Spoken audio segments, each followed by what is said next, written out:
এটা আমার ছাদ বাগানে থাই মিষ্টি তেঁতুল। এটা মিষ্টি তেঁতুল নামেই কিনা বিগত 3 বছর আগে। গত বছর বেশ কিছু ফল দাঁড়াইছিল, এখান থেকে 2টা ফল সেট হয়েছিল।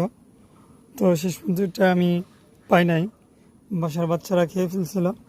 তো এবছর আলহামদুলিল্লাহ প্রচুর ফুল আসতেছে। দেখুন কি পরিমাণে এই অংশে ফুল আছে, শুধু ফুল আর ফুল। তো আল্লাহর অশেষ রহমতে এবার যদি ফলটিকে ইনশাল্লাহ আপডেট দিতে পারবো। তো তেঁতুল নিয়ে আমার ফ্যামিলির একটা খুব দীর্ঘদিনের শখ, ইচ্ছা আছে। টক হোক আর মিষ্টি হোক, বাট তেঁতুল শেষ পর্যন্ত ফল সেট হওয়ার পর খাওয়া গেলেই হলো। তো যে পরিমাণে ফুল আসছে এবং আমি এটা যে বেগে রিপোর্ট করে দিয়েছি গাছটা। তো এবার ইনশাল্লাহ আশা করতেছি যে কিছুটা ফল এখান থেকে খেতে পারবো।